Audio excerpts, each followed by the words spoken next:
Hello, everybody. Welcome back to our podcast. My name is Coach Lucas. Unfortunately, there is no visual video for me, but I will be speaking on audio only, so still stay with the video. I'll be doing something different today. Now, I know the title has Australia versus England Test Day 1 review. We will also be doing New Zealand versus West Indies, another test that is going currently on. So I'm going to do two reviews in this video. We're going to start with the New Zealand and West Indies game. Currently on day three, the end of day three, as we are filming this, going live, it is the end of day three. New Zealand are 4 for 417 in their second innings, with a lead of 481. So a massive lead. Latham scored 145. Ravindra scored 176. Absolutely dominance by New Zealand, and there's still 2 days to play, so they could make a lead of 550, declare, have some fun for the next 2 sessions. So the first session on day 4, second session day 4, and then declare, probably with a lead of 550. So absolutely dominated day by New Zealand, which always happens on these pitches. Always happens in New Zealand pitches. The first 2 days are very poor for batting. Low scores. West Indies New Zealand only managed 200 in their first innings. West Indies in reply with that. So New Zealand pitches, they always are very good to bowl first, because day 3, day 4 is the best for batting, as we've seen a lot in New Zealand pitches. So they are in a very strong lead. They're going to win this match, unless West Indies can do something absolutely extraordinary. But anyway, yes, lead of 481. They're 4 for 481, so 4 for 417, but lead of 481. Very dominating position. I don't have any hope for West Indies. What I do want to see from West Indies, though, some fight. If they get rolled for 150, 100, that's not really going to be good enough. That's not good enough for them.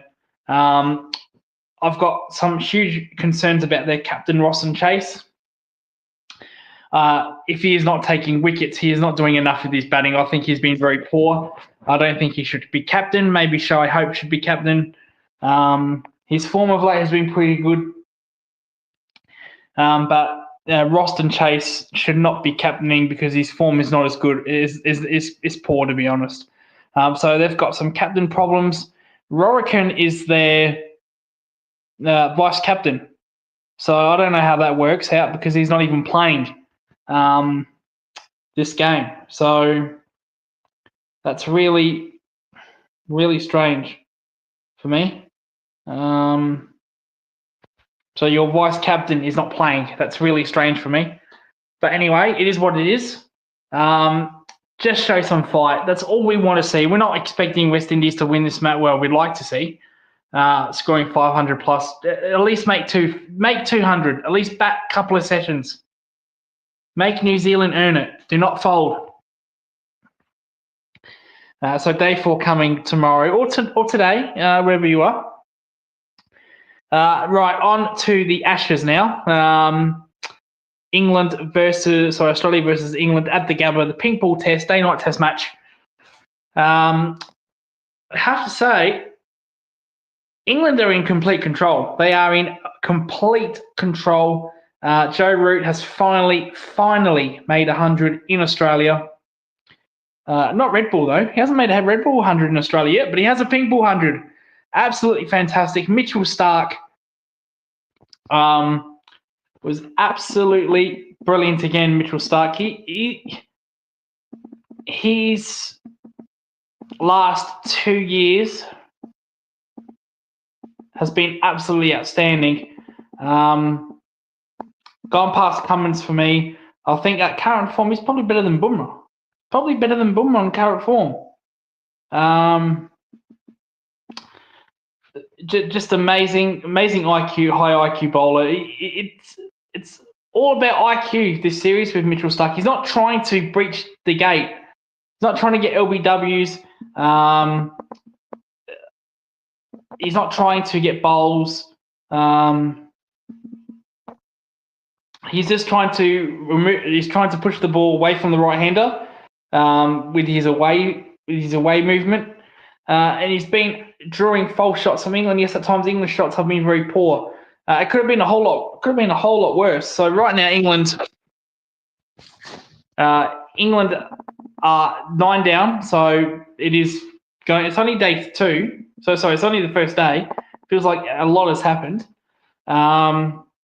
So they are 9 down for 325. Jofra Archer and Joe Root has put on 50 partnership. They've put on a 50-run partnership for the 9-wicket. England lost. Had a little collapse after the third session with a brilliant run out by Josh Ingles. As we can see there, Mitch Starc, brilliant 6 for. Could get 7 for tomorrow. Joe Root 100. Carey's keeping was unbelievable today. Absolutely fantastic, like a brick wall, chasing everything. That catch with Labuschagne, it was one of the all-time great catches as a wicketkeeper. He was absolutely fantastic, Alex Carey. Joe Root, that's the big story. He has finally got his 100 in Australia. Finally. And they're in a good position. They're in a very good position, 325. Mind you, there could have been 450. Mind you, there could have been 280. I think Steve Smith lost the plot a bit, bowling to the tail. For some reason, he's just so obsessed with bowling short, the tail enders. Jofra Archer played one big shot, and Steve Smith went so defensive. And then there was 3 times where Archer would have got out if there was a traditional field. The over rate was extremely poor. That was terrible, actually. You cannot bowl less than 80 overs in a pink ball night test match. That's disgraceful. I understand that there's no spinners. Nathan Lyon did not play. I wouldn't say dropped. Cricket Australia felt like they didn't need to play him because of the seamers. Well, that seemed to be a poor choice because Doggett was terrible, to be honest. Let's call it what it is. Boland, I thought Boland was actually okay. Just didn't get much luck. Stark was absolutely brilliant. Green was terrible. I don't know why this guy is playing. He has been absolutely shocking with his bowling. Everyone's obsessed with him bowling 140. He didn't bowl a single ball over 135. So I don't know what that's on about. Maybe he's still injured. I don't know. But I'm just not seeing it.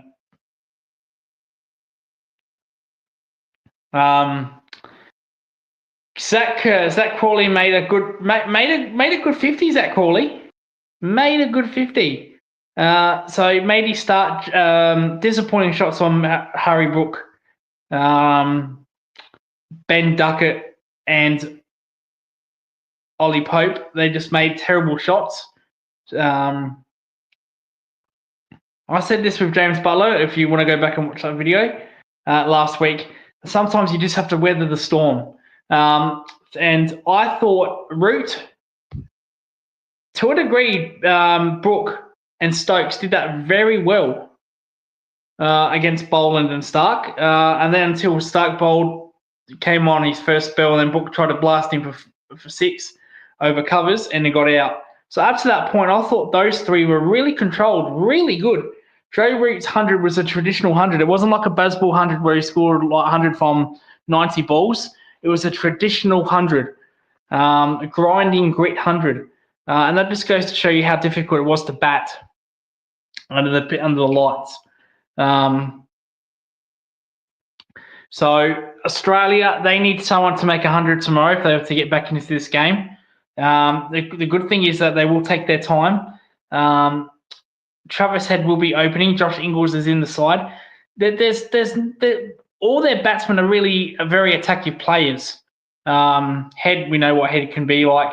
Josh Ingles is a very attacking player. Redwall is a very attacking player.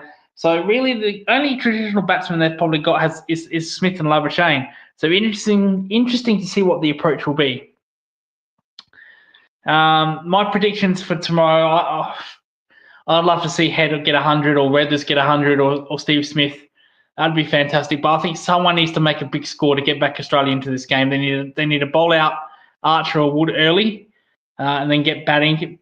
Tomorrow will be great for batting. It'll be very, very good. The grass will be died down. Batting day 2 and 3 has been always good at the Gabba. Always. This won't be a 2-day test. I can tell you that very much. It's a totally different pitch from what we've seen lately at the Gabba. Whether Australia will like that or not, they have to accept that. So this will not be a 2-3 day test. I think this one might go 4 or 5 days, depending on what England do. The England bowlers have to bowl well. Like I said, Australia will not go out 4 or 5 and over like England did. It's actually amazing to see this. So here's a stat for you folks.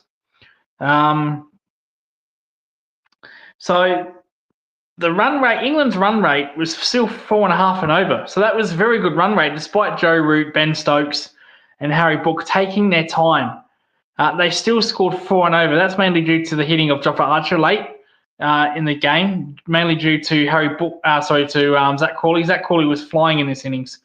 So they still played traditional cricket, yet they still scored 4 and over. So maybe that's the blueprint of Bazball. You can still play defense while scoring 4 and over. But my predictions tomorrow, hopefully someone can make 100 tomorrow for Australia.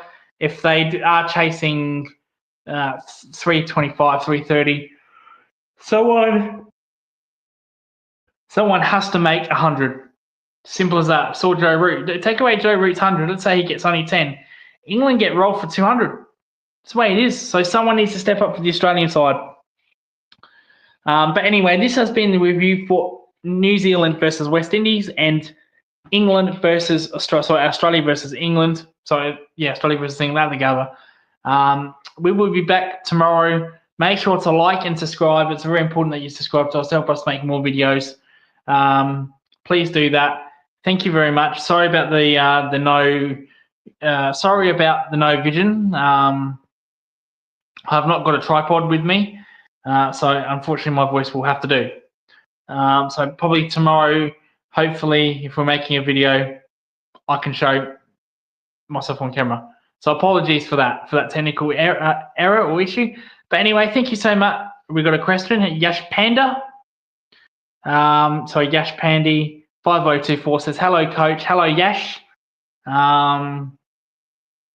Thank you for joining us. Really do appreciate it.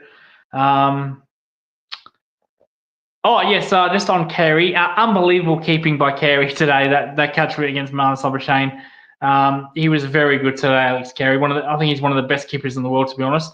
Just want to give a shout out to Alex Carey. Shout out to Yash Panda 5024 as well. Anyway, make sure you like and subscribe. Thank you so much, and we will see you next time on the show. Goodbye for now. Hopefully, I can show myself on camera. Thank you so much for joining. Make sure to like and subscribe, and goodbye.